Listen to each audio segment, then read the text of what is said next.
ಜಯಂತಿಗಳನ್ನ ಜಾತ್ಯತೀತವಾಗಿ ಆಚರಿಸುವ ಅಗತ್ಯವಿದೆ ಎಂದು ಚಳ್ಳಕೆರೆಯ ಶ್ರೀ ಶಾರದಾಶ್ರಮದ ಸದ್ಭಕ್ತರಾದ ಶ್ರೀಮತಿ ಜಿ ಯಶೋಧ ಪ್ರಕಾಶ್ ಅಭಿಪ್ರಾಯಪಟ್ಟಿದ್ದಾರೆ. ಎಲ್ಲ ಜಾತಿ ಭೇದಗಳನ್ನು ಮೆಟ್ಟಿ ನಿಂತವರೇ ಬಸವಣ್ಣರು. ಅದೇ ಒಂದು ಬಸವಣ್ಣ ಅಂದ್ರೆ ಅದೊಂದೇ. ಇಲ್ಲಿ ಬಸವಣ್ಣರು ಇವ್ರು ಯಾವ ಜಾತಿ ಇಲ್ಲ, ಭೇದ ಇಲ್ಲ, ಒಂದೇ ಹಬ್ಬ, ಒಂದೇ ದೇವರು, ಇಷ್ಟಲಿಂಗ ಅಷ್ಟೇ, ಬೇರೆ ಏನಿಲ್ಲ.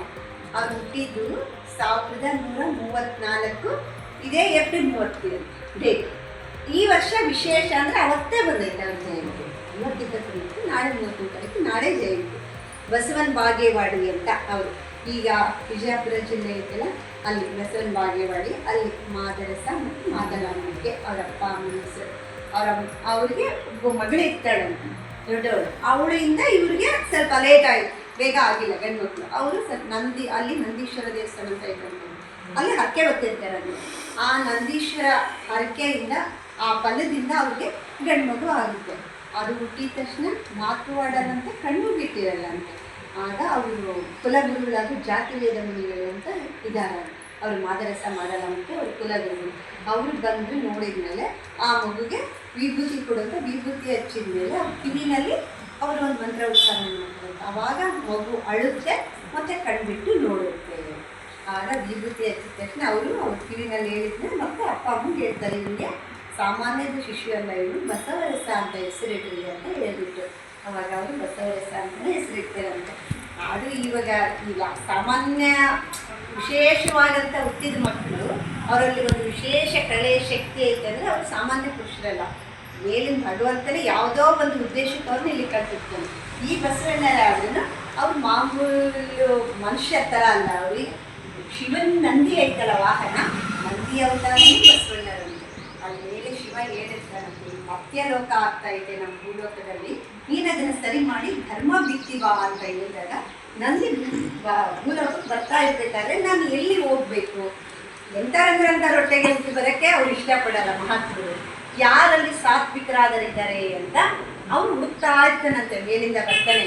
ಆಗ ಇವರು ಮಾದರಸ ಮಾಡಲಾಂಬಿಕೆ ಅವರು ಮತ್ತೆ ಬರ್ತಿರ್ತಾರೆ, ನಮಗೊಂದು ಗಂಡು ಮಗು ಬೇಕಂತ. ಅವರು ಶೈವ ಬ್ರಾಹ್ಮಣ, ಶಿವನ ಆರಾಧಕರು ಅವರು. ಆಗ ಅಂಥ ಸಾತ್ವಿಕ ದಂಪತಿಗಳವರು, ನನಗೆ ಇವ್ರ ಮನೆಯಲ್ಲಿ ಹೋದರೆ ನನಗೆ ಒಂದು ಒಳ್ಳೆಯ ಜಾಗ ಸಿಗುತ್ತೆ ಅಂತ ಹೇಳ್ಬಿಟ್ಟು ಅಲ್ಲಿ ಅವರು ಮನೆಯಲ್ಲೇ ಜನ್ಮ ತಾಳ್ತಾರೆ ಬಸವಣ್ಣರು. ಆಮೇಲೆ ಅವು ಜಾತವೇದ ಮುನಿಗಳು ಬಂದು ಅವ್ರ ಕಿವಿಯಲ್ಲಿ ಹೇಳಿ ಭಸ್ಮ ಹಚ್ಚಿದ ಮೇಲೆ ಅವ್ರ ಮಾತು ಬಂತೆ, ಕಿವಿನ ಕಣ್ಣು ಬಿಡ್ತಾರೆ, ಮಾತು ಆಡ್ತಾರೆ, ಅಳುತ್ತೆ ಮಗು.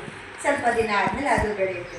ಈಗ ಒಂದು 6 ವರ್ಷದ ಮಗು ಆಗಿದೆ. ಈಗ ಆವಾಗೆಲ್ಲ ಬ್ರಾಹ್ಮಣರಲ್ಲಿ ಇದು ಮಾಡಬೇಕು, ಉಪನಯನ, ಜನಿವಾರ ಧರಿಸ್ತಾರೆ.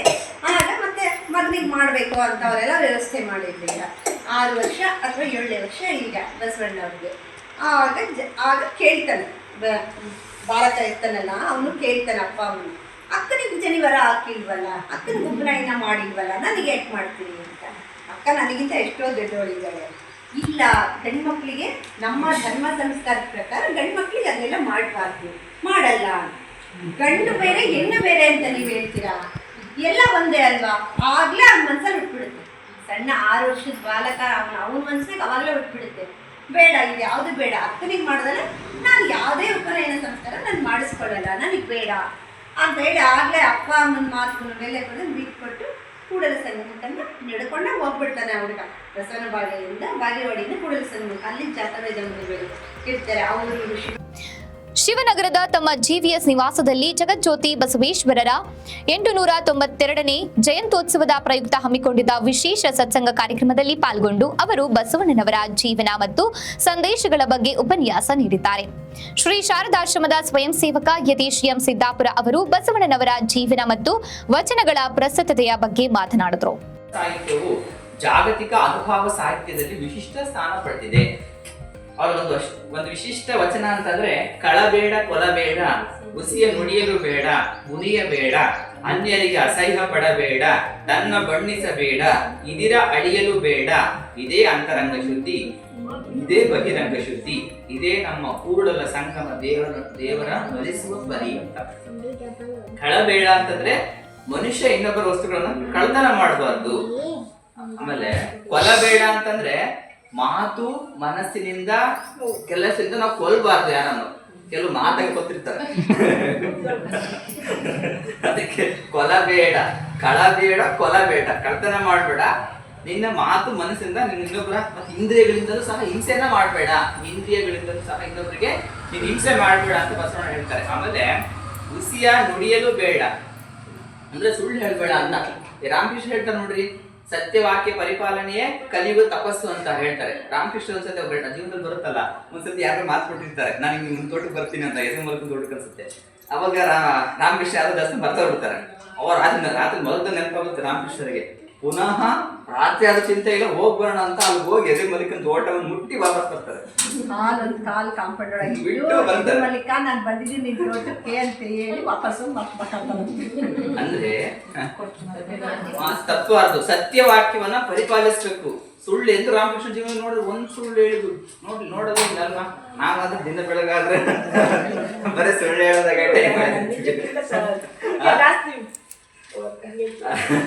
ಆಮೇಲೆ ಮುನಿಯಬೇಡ ಅಂದ್ರೆ ಕೋಪಗೊಳ್ಬೇಡ. ಕೋಪ ಎಂಬುದು ತಿಳಿ ಪಾಪದ ನೆಲಗಟ್ಟು ಎಂಬುದಾಗಿ ಸರ್ವಜ್ಞ ಹೇಳಿದ್ದಾನೆ. ಸಿಟ್ಟಿನ ಕೈಯಲ್ಲಿ ಬುದ್ಧಿಯನ್ನು ಕೊಡುವವನು ವಿವೇಚನಾ ಶಕ್ತಿಯನ್ನು ಕಳ್ಕೊಳ್ತಾನೆ. ಆಮೇಲೆ ಇನ್ನೊಬ್ಬರ ಮೇಲೆ ಅನಾವಶ್ಯಕವಾಗಿ ಕೋಪಿಸ್ಕೊಳ್ಬಾರ್ದು. ಇಲ್ಲಿ ನೋಡ್ಬೇಕು, ಏನ್ ಮಾತಾಡಿ ಕೋಪಿಸ್ಕೊಂಡಿರ್ತಾರೆ, ತುದಿ ಮೇಲೆ ಇರುತ್ತೆ ಕೋಪ ಅವ್ರಿಗೆ. ಹಾಗಾಗಿ ಕೋಪವನ್ನ ಕೊಡಬಾರ್ದು. ಆಮೇಲೆ ಅನ್ಯರಿಗೆ ಅಸಹ್ಯ ಪಡಬೇಡ. ಮನುಷ್ಯ ತನಗಿಂತ ಯಾವುದಾದ್ರೂ ರೀತಿಯಲ್ಲಿ ಕೆಳಗೆ ಇರುವವನನ್ನ ಅಂದ್ರೆ ಕಂಡ್ರೆ ಅಸಹ್ಯ ಪಡ್ತಾನೆ, ಅಸೂಯೆ ಪಡ್ತಾನೆ. ತಾನು ಮಾತ್ರ ಬೆಳಿಬೇಕು, ಇನ್ನೊಬ್ಬರನ್ನ ಬೆಳೆಸಬಾರ್ದು, ಹಾಗೆ ಮಾಡಬಾರ್ದು. ಅವರನ್ನು ಆದರದಿಂದ ಕಾಣಬೇಕು ಅಂತ ಯಾರು ಬಸವಣ್ಣರು ಹೇಳ್ತಾರೆ. ತನ್ನ ಬಣ್ಣಿಸಬೇಡ, ತನ್ನನ್ನು ತಾನು ಬಣ್ಣಿಸ್ಕೊಳ್ಬಾರ್ದು, ಹೊಗಳ್ಕೊಳ್ಬಾರ್ದು.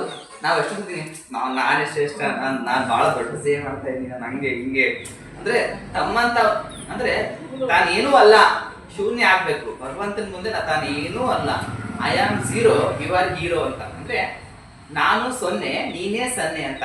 ನಾನು ಭಗವಂತನ ಮುಂದೆ ಏನೂ ಅಲ್ಲ. ಅಂದ್ರೆ ನಾವು ಆಧ್ಯಾತ್ಮ ಇರ್ಬೋದು, ಯಾವ್ದೇ ಇರ್ಬೋದು, ತನ್ನತನವನ್ನ ಕಳ್ಕೋಬೇಕು. ತಾನೇನೂ ಅಲ್ಲ, ತಾನೆಲ್ಲವನ್ನು ಮಾಡಿದ್ರು ತಾನೇನೂ ಮಾಡಿಲ್ಲ ಅನ್ನೋ ಭಾವನೆಯಿಂದ ಇರ್ಬೇಕು. ಇನ್ನೊಬ್ರ ಮುಂದೆ ತಾನು ಹೊಗಳ್ಕೋಬಾರ್ದು, ತನ್ನನ್ನ ಬಣ್ಣಿಸ್ಕೊಳ್ಬಾರ್ದು ಅಂತ ಬಸವಣ್ಣ ಹೇಳ್ತಾರೆ. ನಾವು ಅವೆಲ್ಲ ಮಾಡ್ತಾ ಹೋದ್ರೆ ನಮ್ಗೆ ಅಹಂಕಾರ ಬರುತ್ತೆ, ನಾವು ಅಧಪತನಕ್ಕೆ ಗುರಿ ಆಗ್ತೀವಿ. ಇದರ ಅಳಿಯಲು ಬೇಡ, ಇತರರನ್ನ ಅಳಿಯಬಾರ್ದು, ಟೀಕೆ ಮಾಡಬಾರ್ದು. ಈ 7 ಪಾತಕಗಳನ್ನ ಮಾಡದೇ ಇದ್ರೆ ಮಾನವ ಸಮಾಜ ಬಹು ಸುಂದರವಾಗುವಂಥದ್ದು. ಇವೆಲ್ಲ ಹೇಳಕ್ ಬಹಳ ಸುಲಭ ಅನ್ಸುತ್ತೆ, ಕೇಳಕ್ ಬಹಳ ಸುಲಭ ಅನ್ಸುತ್ತೆ, ಒಂದೊಂದು ಪಾಲನೆ ಮಾಡಕ್. ಬಸವ ಜಯಂತಿಯ ಪ್ರಯುಕ್ತ ಚಳ್ಳಕೆರೆಯ ಶ್ರೀ ಶಾರದಾಶ್ರಮ ಸದ್ಭಕ್ತರಾದ ಶ್ರೀಮತಿ ಎಂ ಗೀತಾ ನಾಗರಾಜ್ ಅವರು ಬಸವಣ್ಣನವರ ಕುರಿತು ಭಜನೆಗಳನ್ನ ಹಾಡಿದ್ದಾರೆ.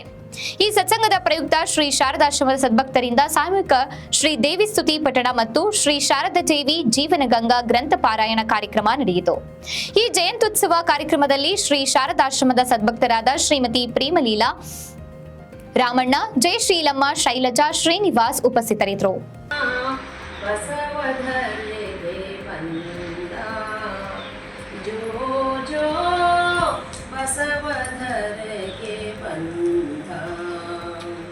ಮಾದಲಾಂಬಿಕೆಯ ಮಮತೆಯ ಕಂದ ಮಾದೇವರ ಸರ ವಂಶದ ಅಂಧ. ಮಾದಲಾಂಬಿಕೆಯ ಮಮತೆಯ ಕಂದ ಮಾದೇವರ ಸರ ವಂಶದ ಅಂಧ. ಭಾರತ ಭೂಮಿಯ ಭಾಗ್ಯದ ಚಂದ, ಭಾರತ ಭೂಮಿಯ ಭಾಗ್ಯದ ಚಂದ.